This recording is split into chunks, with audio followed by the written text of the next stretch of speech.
So this is for the second part of this module. So just talking about making connections again.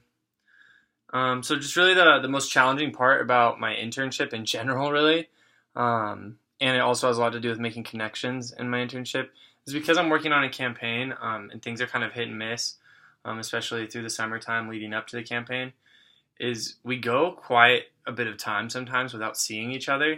We'll just get assignments and you work kind of on your own from the comfort of your own home, either making calls out to people or maybe they'll give you some flyers and you're supposed to go around and knock doors, or working on a video. There's a lot of independent work. And so it makes it a little bit hard to make connections unless you're reaching out to people and talking to them.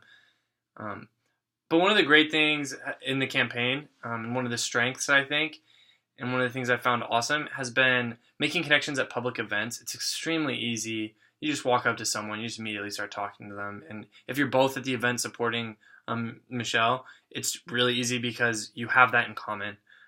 If someone's interested enough or passionate enough to come out to an event for Michelle in the summertime, that means that they're as passionate about it as you are. And so it just really helps to make those connections. I feel like the most valuable connections I've made as I've gone through things, my neighbor, his name is Matthew, I feel like he's been a very valuable connection and he will be in the future.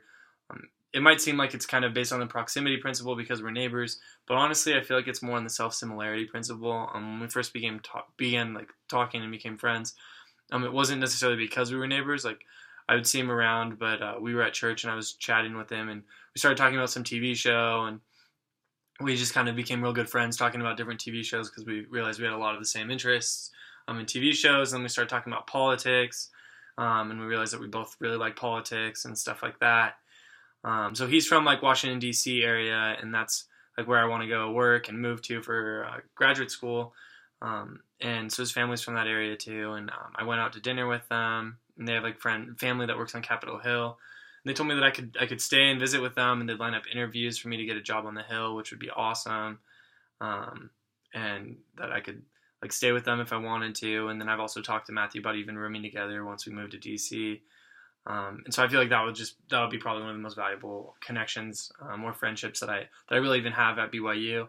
The next one is just with my campaign manager, Richard. I work really close with him. He's got a vast knowledge of how to run a campaign. And if I ever wanted to run for any public office, I know he's someone I could rely on. Through BYU USA, I've become friends with this guy named Dylan. So that's stretching myself through my high-stakes activities. He's passionate about BYU, and we also both like photography. I know he'll be a valuable asset because he wants to go to law school also. So it's just something we can talk about. And like studying for the LSAT and going through the application process. He'll be someone that I can help rely on. Really through that participation in high stakes activity, I've met people that I otherwise wouldn't associate myself with. I feel like I've created opportunities for them and they've created opportunities for me. One of those big things that I do, and one of my strengths I feel like is I do photography and videography normally. And I've been able to teach people how to create videos, like film using a Canon, and also how to take and edit pictures. And so I've gained friends, I feel like, because of that knowledge that I have, but I've also gained friends that have knowledge in diverse areas. So that's really just allowed me to have like a support network whenever I have questions on various subjects. I have friends that code really well. I've made friends that are in the engineering department. Just friends across the board that I know will be beneficial to have in the future. Thanks.